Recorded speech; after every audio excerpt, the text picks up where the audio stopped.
Good morning and welcome everyone.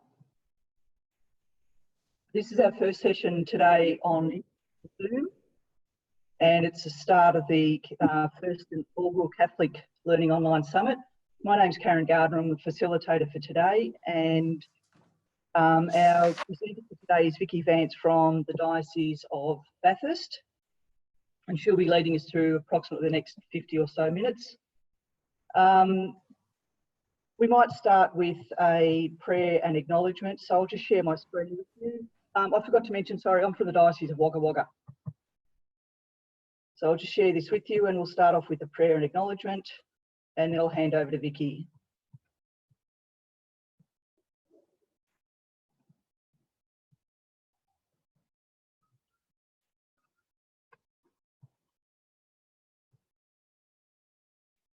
So we might all say this together. We acknowledge and pay our respects to elders past, present and emerging of the Aboriginal and Torres Strait Islander nations who long before us lived, loved and raised their children on this land. We also acknowledge all the Aboriginal and Torres Strait Islander families in our community and acknowledge their physical and spiritual connections to their land. We come together today to learn, to share and to journey together.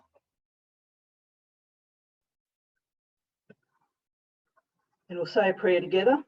In the name of the Father, and of the Son, and of the Holy Spirit. Amen.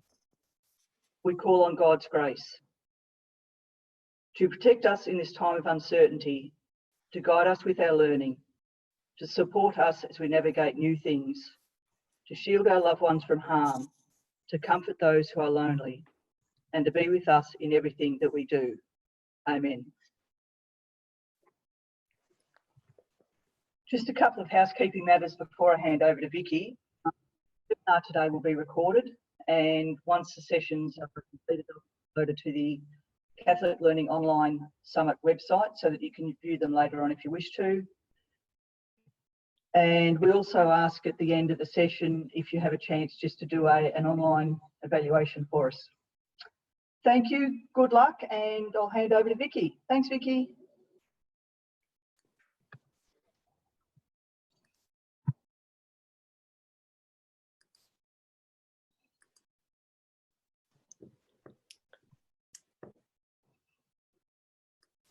Good morning, everybody. Thanks so much for being in our first session for this online learning summit. I'm Vicky Vance, as Karen said, from the Bathurst Diocese, and this first session is about Zoom. So the first thing I'm going to do is just present these slides a little better than what's up there. Here we go. They should be loading now. There you go.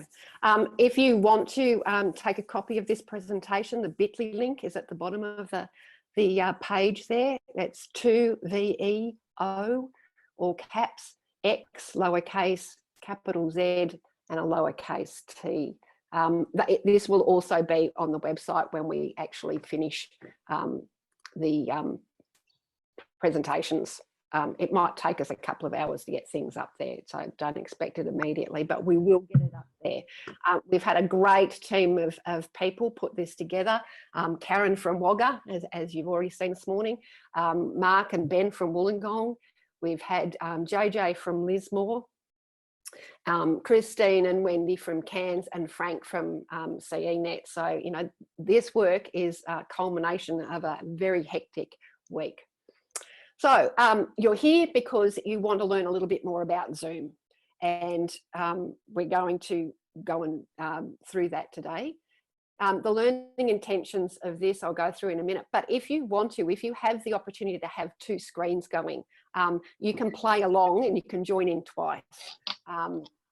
So the first thing, if you want to, you can view the presentation on one screen, and I'm suggesting your iPad or a phone or something along those lines, and you can join into your Zoom account on your web browser and play around and press buttons as well. So we're going to have a chance to have a little bit of a play. So today, what we're going to go through is understanding the tools as a participant, which is your first. I'm just going to mute everybody because I can sense somebody has got a microphone open. There we go. We should have closed that off now. We're going to understand the tools as a participant first up, because these are important for you all the way through this Learning Online Summit this week.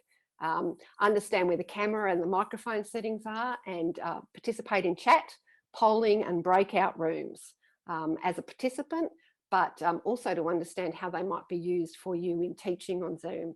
We'll understand some of the settings available in the browser profile, how you change that, and some of the common etiquette and good practice for using Zoom. And Zoom is just a name for video conferencing. Many people in my diocese would have had some PD with me a number of years ago about video conferencing when we were talking about great big rooms and cameras. Zoom is that on your laptop, so it's much more flexible and usable. So move forward. I've just got to go forward. Righto. First of all, you've already got the first step under your belt. You've had success. You've joined into the Zoom meeting this morning, and it's as simple as joining a link that you're given. If you don't have a Zoom account, you can still join in. If you have a Zoom account, it will prompt you to go through and identify yourself. Now, some of you might be joining off a web browser, and in that case, your name comes up as something perhaps from your machine. Somebody else has been on there. I've had a message this morning from somebody in Cowra saying I come up as Cowra admin, I think.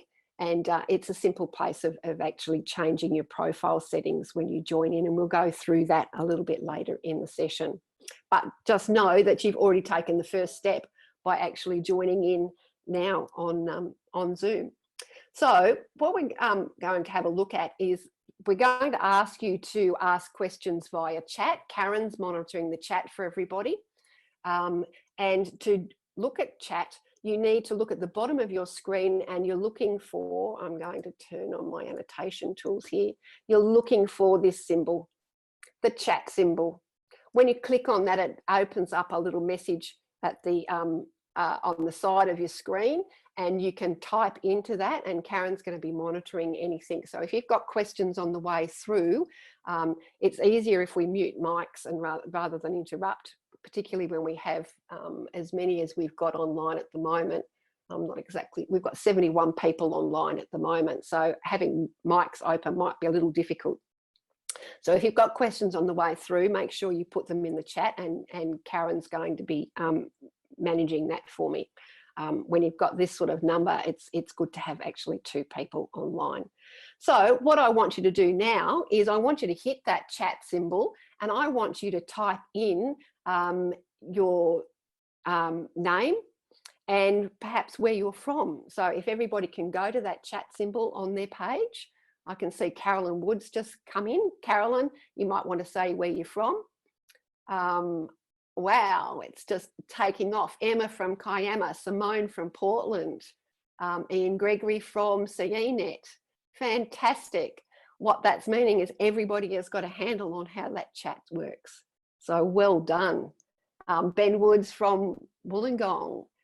We've got somebody from Gilgandra. Grace from Wollongong. Frank from CENet. Well done. That's terrific. Lovely to meet you all this morning, and I hope this is the start of a really good week for all of us. So the first thing we're going to go through, you've obviously found the chat, and that's where you can ask questions now. Hello, Fiona from St Mary's in Orange, and Christine from St Michael's in Mittagong. Fantastic. Just having a look at the bottom of your screen.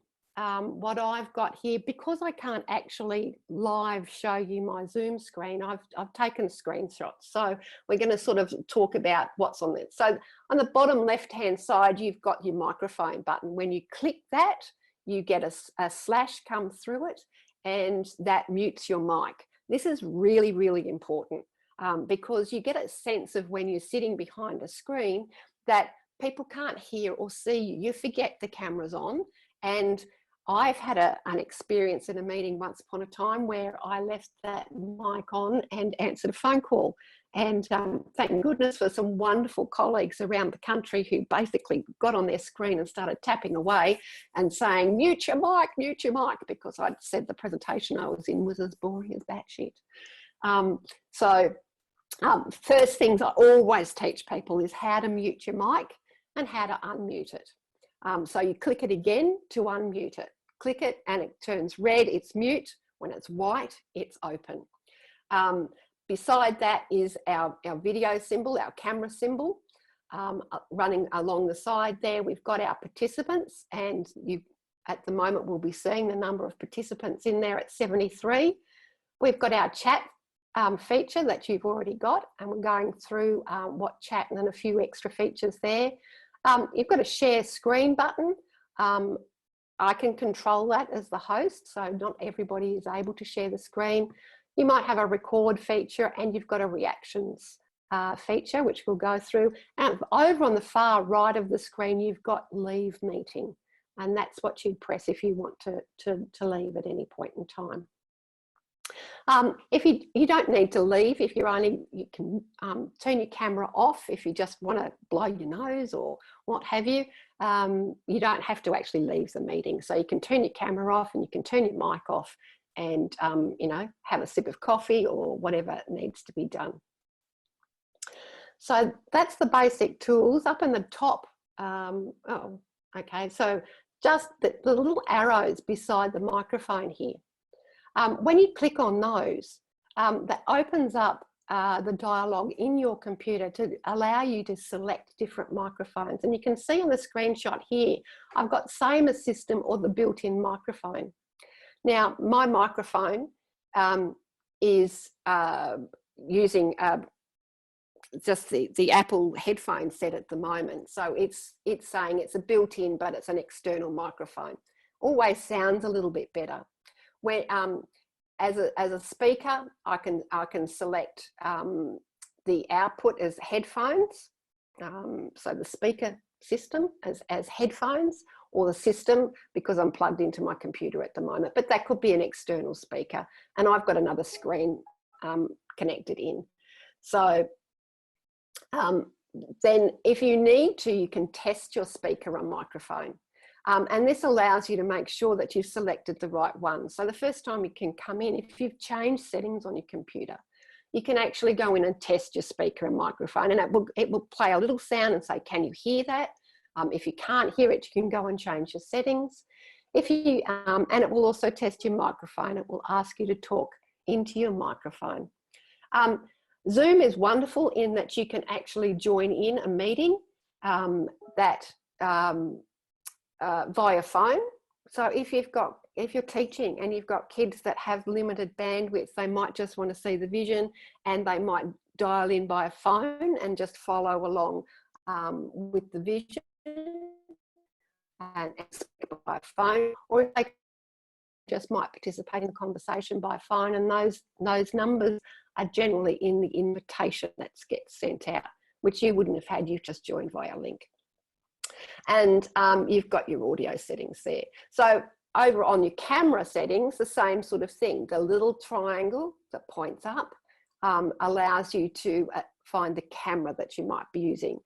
If you had a stronger computer than I had, you would be able to use a virtual background. I've got a couple of computers I use. I've got a MacBook Air running at the moment, and I've got a HP PC laptop at work. Neither of them are actually powerful to run the virtual background.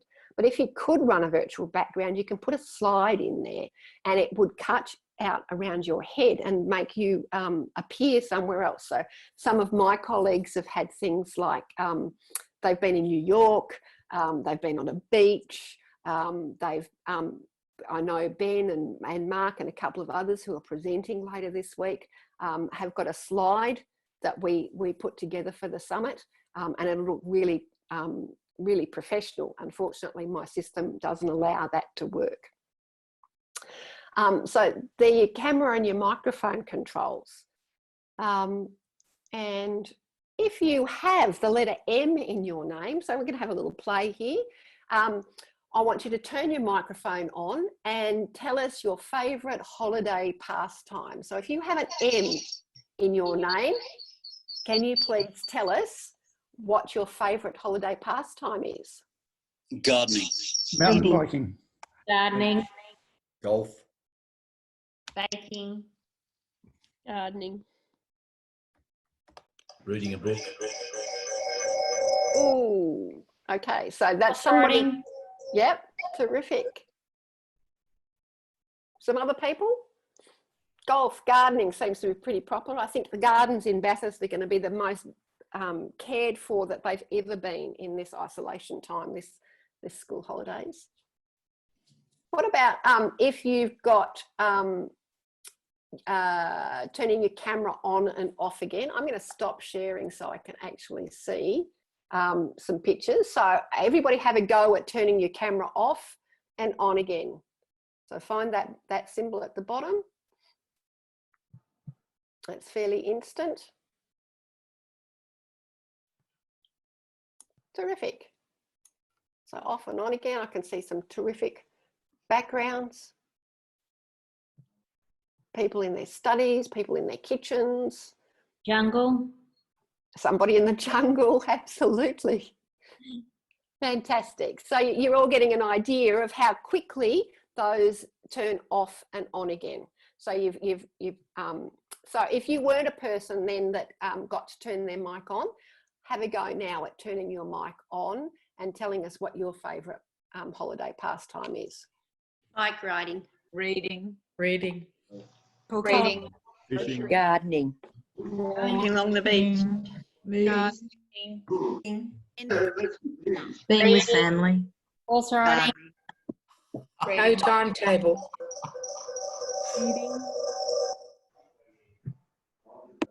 Terrific. Well done.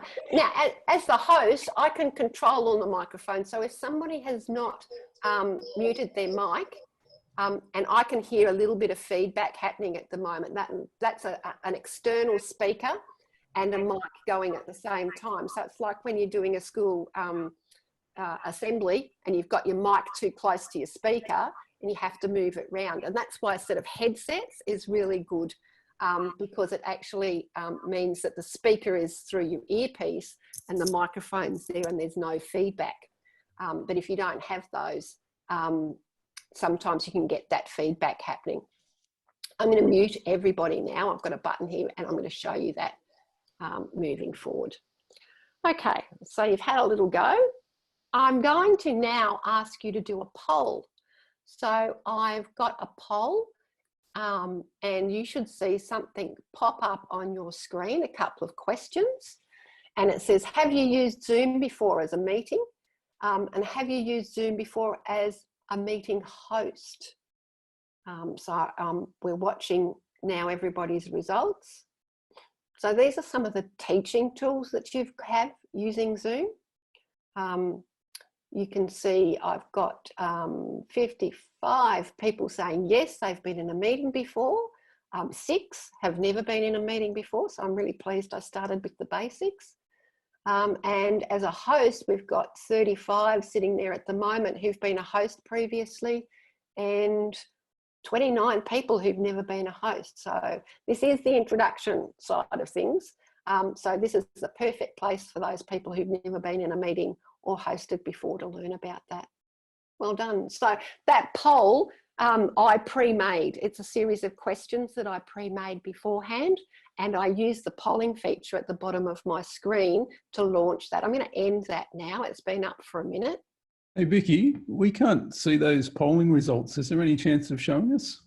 I'm just ending it now. Can you see that? Share results. Excellent. Can you see the results now, Mark? Yep, thanks. So you've got to actually end the poll and then share the results with people so that they go out to everybody. So you should all be there. And at the moment, I'm about to start, press stop sharing. So that poll will go away. So I've hit stop sharing now and it should have gone off the screen. Those answers can be downloaded from Zoom as well. I don't think they're identified. I think it's just the aggregate data that sits there. I'm going to share my screen again now and go back to where we were and hit the next slide. There we go. So what I did in the, what are we looking at there? We're looking at participants. In the chat feature, what I didn't point out to you before when we opened the chat feature and you all put your name in, is at the bottom, I've enabled non-verbal feedback in chat, which means I can ask you a question and you can answer by pressing one of these buttons at the bottom of the participants thing. So at the bottom of the screen, you've got your participant symbol. If you hit that, you actually blow out these menus. So it should list everybody that's on there, and you should have some buttons at the bottom. So can I get people to, if they can see those buttons, to hit the yes button for me?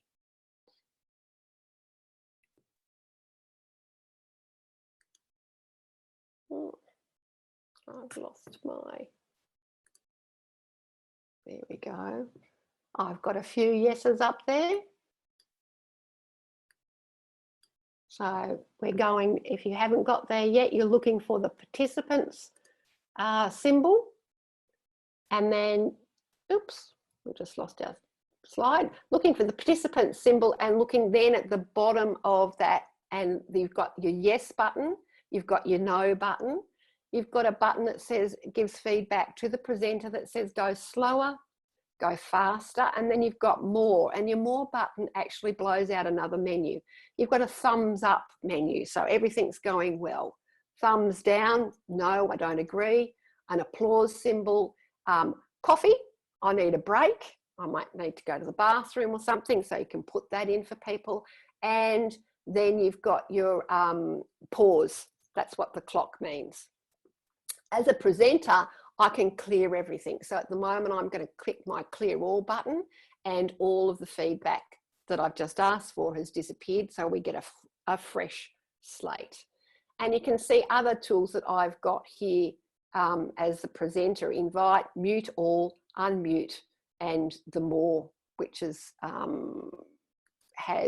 I can mute you on entry. I can allow participants to unmute themselves, which I've let you do. I can play an enter and exit chime as people come in. I can allow participants to rename themselves, and I can lock the meeting, which if I lock the meeting, that means nobody else can come in. So we'll just go to the next slide. So you've already done the yes. If you had a coffee this morning, find the coffee symbol for me and show me that you've had a coffee symbol, a cup of coffee this morning. I can see Anne's had a cup of coffee, Amanda's had a cup of coffee, Andrew's had a cup of coffee. Fantastic. So you found the more feature. And this is how you can engage, you know, large groups of people in your presentation. And this is the whole beauty of Zoom. It's synchronous communication, as opposed to a one-way video, screencasting, something, an email where you've sent it asynchronously, somebody else reads it and interprets it. We've got the ability for instant feedback in this system. But it's not just visual feedback, turning your camera on, and body language obviously works really well. We've also got these non-verbal ways of getting feedback from our presenters, from our audience, I should say. The other thing that's on the participants view is up in the top right-hand corner, and I've blown it out here so you can see it, is you've got a gallery view, and that is like the Brady Bunch view of your participants. And you've got an exit full screen view. And if you weren't in full screen, it would blow out to full screen on your device. So that's the other feature that you should have there. Up there in the lock feature means it's a secure connection. So we've pretty much gone through everything as a participant, I think. Let me just go forward.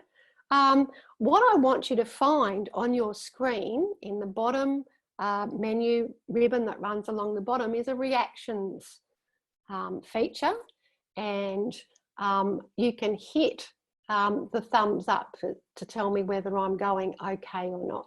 I'm going to stop sharing so I can see your videos.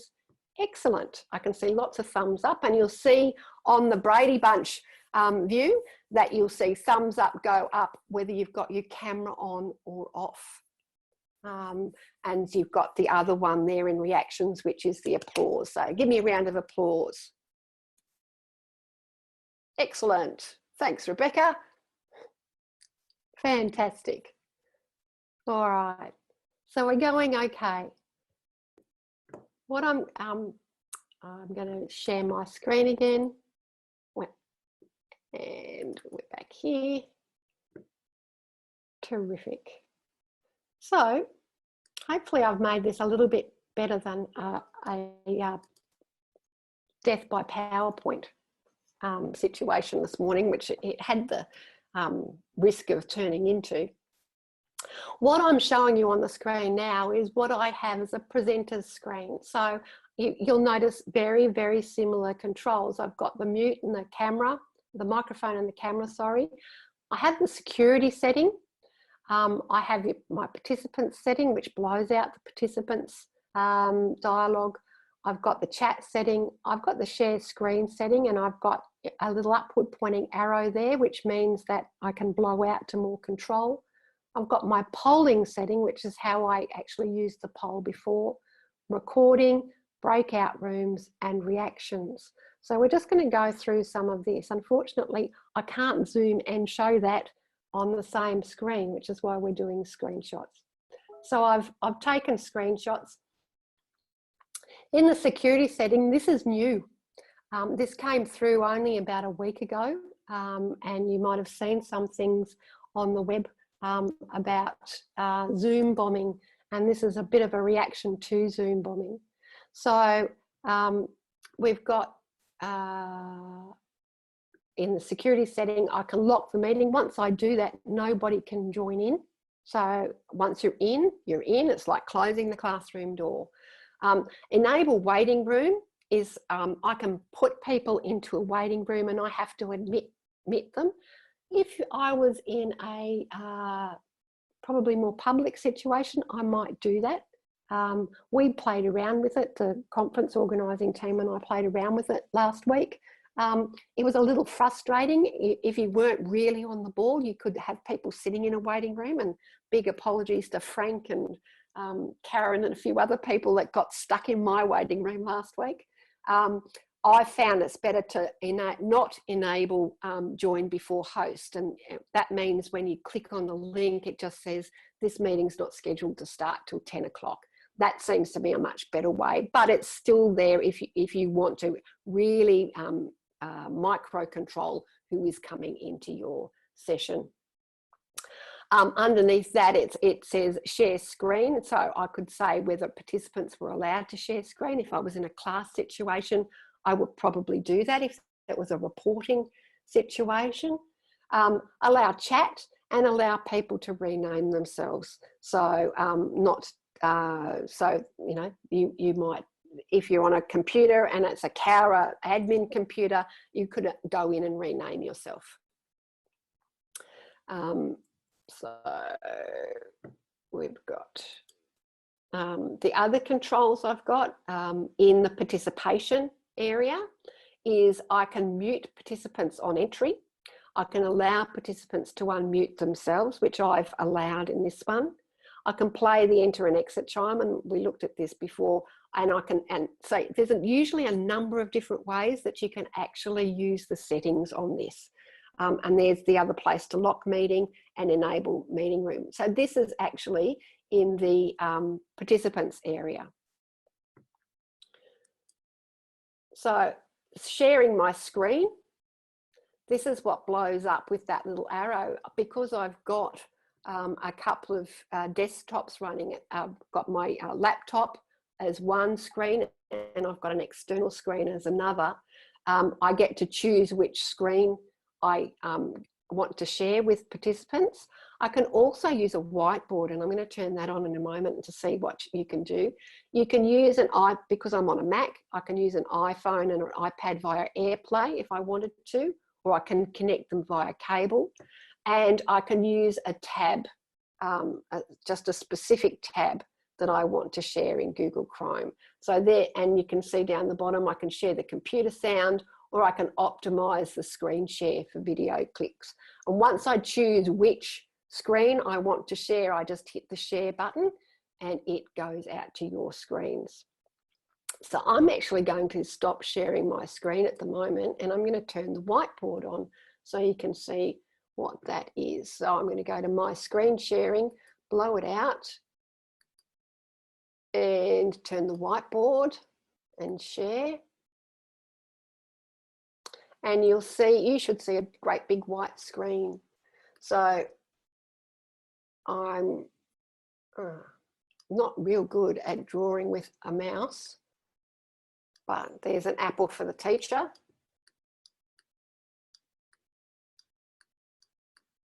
You can see the printing is pretty woeful, and there is no text box. It's sort of all by whiteboard. So what you might want to, you've also got the feature like I've been using, which is the annotation or the pointer feature in your Google Chrome. So I'm going to stop sharing that now and go back to video and choose my other screen, back to back to the presentation. So that was the whiteboard feature that I just used then. There we go, that feature there with the pointer. So if you were a maths teacher or something along those lines and you needed to draw something to figure it out, it could be a good thing. If you're on an iPad and you use that and you had an Apple Pencil, it would be much easier to use than the mouse.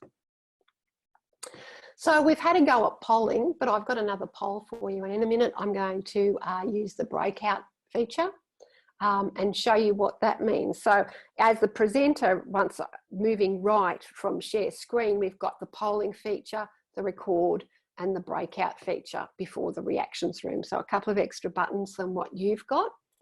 And I'm going to stop sharing again so I can, oops, I don't actually have to do that. I can do that from my share. I'm going to go to polling. Oops, and I need to go to my other one. So this one, ooh, no, stop sharing that. Sorry, I'll start again. It was bringing up my old poll. I need to choose my second poll. Launch poll. This one, and it's very pertinent for this time of year. I've still got a bowl of Easter eggs sitting on my kitchen bench, and I want to know what your favourite chocolate is. So by hitting that poll, the choices are: what's your favourite type of chocolate? Milk chocolate, white chocolate, dark chocolate, or flavoured chocolate. I put that in thinking, what's a fourth option? Chili or salted caramel might be something that you might answer there. And I'm just going to give it a couple of seconds and keep talking at the moment. We've got 64 out of 79 people have voted, which tells me I'm up, with 68, I'm up to 86% of people on the call. 70 out of 79 now. So it looks like milk chocolate's winning. Keep going, the other 10 people. Come on, let's see whether we can get 100% of people voting to tell us what their favourite chocolate is. Oh, we might have some people who've gone off to make a cup of coffee. Okay, I'm going to end the poll so you can see the results in a second and share the results. There you go. So milk chocolate wins 53%. White chocolate, dark chocolate, my personal favourite. And we had one person who liked favourite chocolate. Well done to that person for being being out there. So we'll stop sharing and we'll go back to my screen. So here we go, share. You see a little bit of a lag swapping around, but it's relatively easy to swap around. You should be seeing my screen again there now. So we've just done the polling feature. It was rather than a yes, no, you can see that you've got multiple options. I think I counted about 15 or 16 answers that you could put in the polling feature. The next one we're going to go to is breakout rooms. And I'm going to put a breakout room on. Let's just see, breakout rooms. And I'm going to, this is an auto feature. I think I need breakout rooms. Excuse me, Vicky, can I just interrupt for a sec? Sure. It's Karen. We've just got a couple of questions in the chat. Yep. And one was, I click on the poll, but I'm unable to submit it. Can you tell Angela why? Good question. Is there anything else on that? Whoever Angela is that asked that question, was there anything else on the screen? Angela, can you unmute your mic and tell us whether there was anything else on the screen there?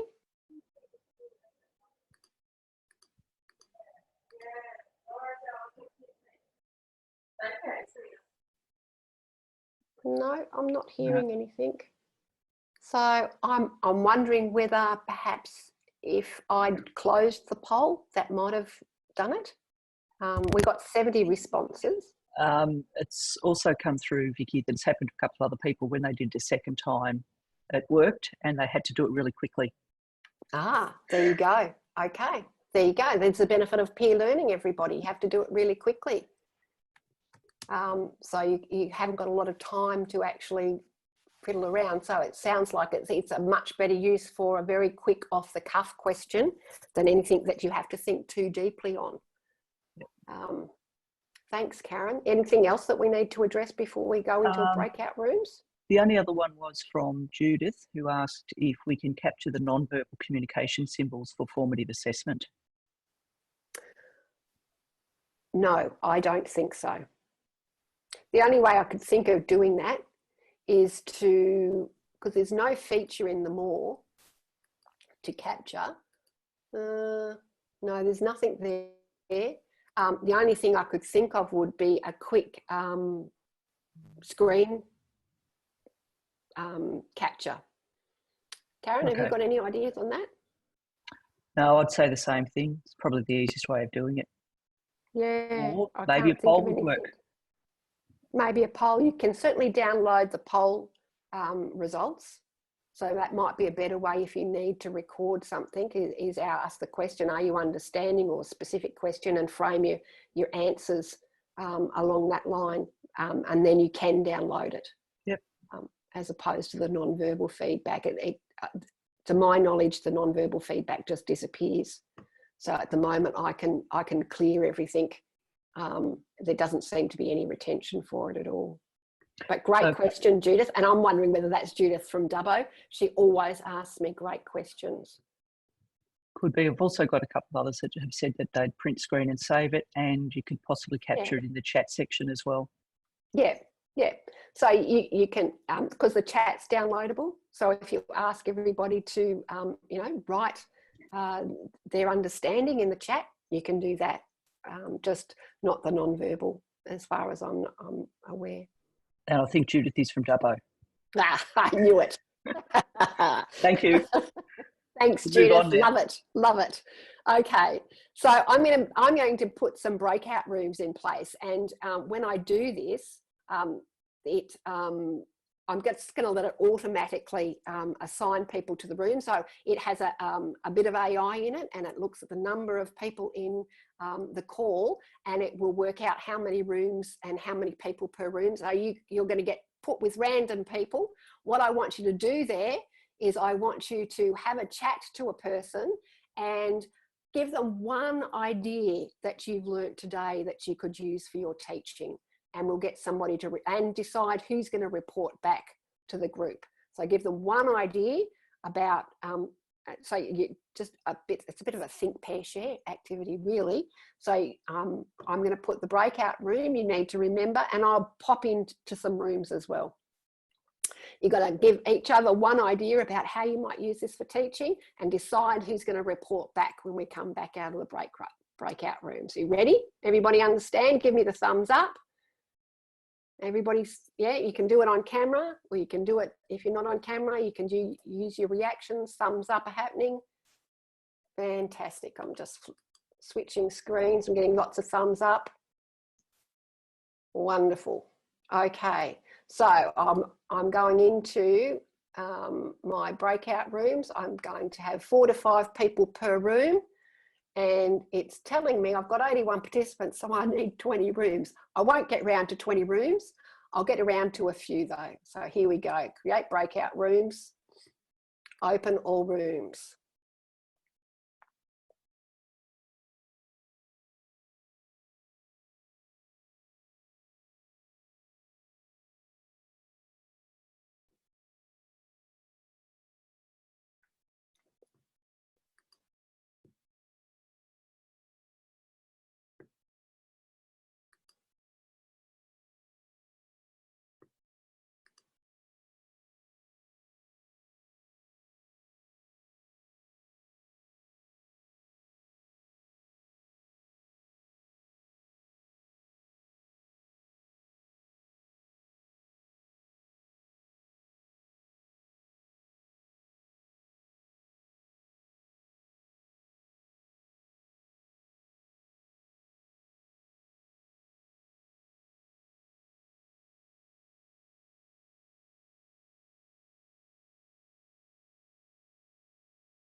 Hello, I've ended up. Leave the breakout room.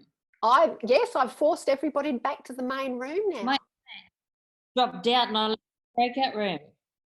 Sorry, what was that, Fiona?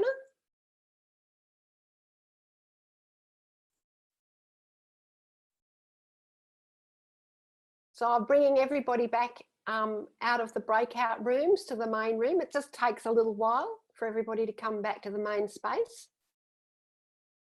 Give me a thumbs up if you're hearing me okay now. Terrific. Excellent. So you can, with 81 people on here, it takes a little while for everybody to come back. But I'm going to, while we wait for everybody to come back in, I'm going to just share the end of my presentation. And we should be getting ready to finish up now. There we go. So you should be seeing, oops. Oh, now I've lost myself. Here we go. We should be down the bottom here. All right, so we just did polling and breakout room, and here we go. Just wanted to show you where to go and set your Zoom settings. So lots of you might be on an app or on the client that you've downloaded. In a web browser, if you put your diocesan address in and it forces you to sign in, you actually get this page, which is your profile setting. And that's how I put that little picture of me. So when I turn my camera off, that little picture, it's a little memoji from my Apple devices, is on there. It's my placeholder on the Brady Bunch grid. And it's where I can set a whole heap of settings that personalizes it for me. My colleagues in Wollongong told me that they'd had issues with people signing in via Google. It hasn't happened in our diocese, but they wanted me to just share with you that when you sign in, you should always choose the SSO option. That seems to be the best way for keeping settings consistent. But there's 3 different ways, okay? There's the desktop app, which is what you might download onto your device. There's the Chrome extension and the web browser. And what I've personally found is the settings don't sync between all 3 very well. So when depending on what I'm using, I have to go in and make sure that I'm actually setting the settings properly. But when you go in on the web browser, that address in Bathurst, it's bthcatholic.zoom.us. In Wollongong, I'm imagining it's dowcatholic.zoom.us. You open this up and you see your settings here. This is where you can come in and change your global settings if your admin person has allowed it. It depends. Some settings are set at CENet, some are set at diocesan level, and then others are actually setting personal. So sometimes you can reset things and sometimes you can't, depending on your diocese. On this was just another screen of settings. So in my meeting settings, once I've made a meeting, I can come back in and change some of the settings. I can edit it. And this is this meeting. So I can enable join before host. I can enable automatic recording. And that's where I put my polls in. So at the bottom of that screen there. So it's really hard to see. I know I tried to get it all on a slide for you, but if you've copied this presentation, you will be able to see this and zoom it out. But so at the bottom there is, it says add poll, and that's where I put the questions in. Okay.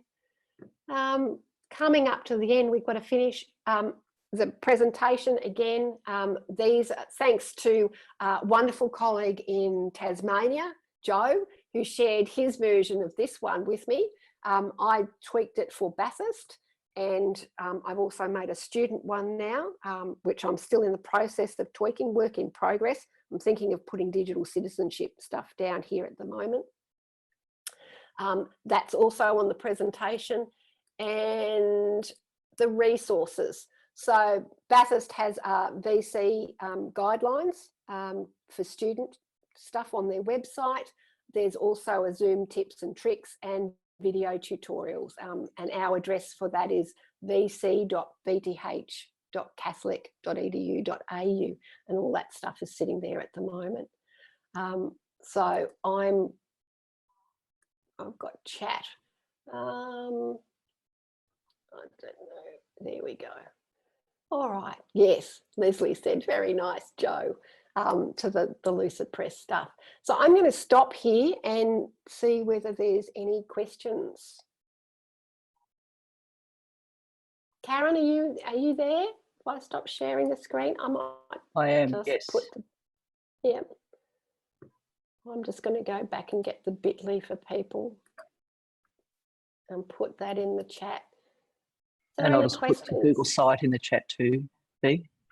Oh, excellent. Thanks, Karen. So bit.ly, and it's 2VEOXZT. So have we got any takers to dare to ask a question? Turn your mic on and ask anything to finish up. Wow, I couldn't possibly have covered everything for you. My best suggestion is get in and play. Find a buddy and just play with some Zooms between each other and play with the features and understand what you're going to do before you actually get there and do it with students. That's the only way to learn. Yeah. Vicky, can I just ask a question, please? When you said, yes, when you're setting up your Zoom meetings, and if you set something up on a daily basis, if you're going to have a repetitive meeting each morning, say with a group of children, and you set that up as a daily thing, is it easy enough to edit that, or do you have to keep going to your Google Calendar to do that? You can set it up as a recurring meeting. But if you want to change that from the recurring meeting? Yes, you can go back in and make it and take that recurring off. Okay. Yeah. Be careful with recurring meetings. Make sure that if it's a teacher-student situation you're talking about, that you put enable, don't allow joining before host, because that means the number is live all the time and kids can get in and whenever they like. Okay. So yeah, just make sure you put that setting on. Right, thank you. You're welcome. Okay. Well, we're going to use Zoom a lot in the next week, so I hope that gave you a good overview. Can't get into the bit.ly. Okay, I'll make sure that. Yeah, you're missing a little. What am I missing? 2VEO, capital O, X, Z, capital Z, T. Yep. Should there be a backslash between bit.ly and the 2VE? Ah, yes. Sorry. Yes, you're right. Between the Y and the 2, there should be a backslash.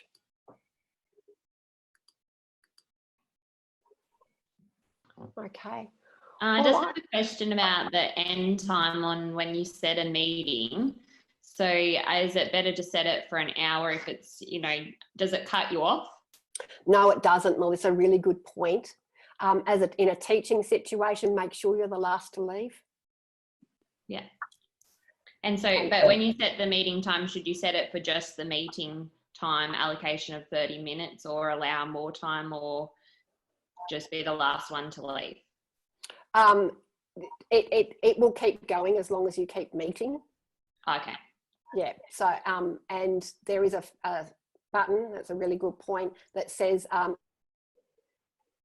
that's leave meeting. So if you're the host, you get that option to end meeting for all, so that kids can't get back in.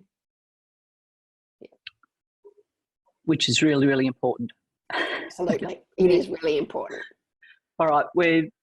We're slightly over time, Vicky. You've done a fantastic job. Thank you very much for your insights and the information you've shared with us. I know that I've learned a lot from the time that we've had together. Thank you to those that have contributed to the chat. It's been really interesting to follow along with people.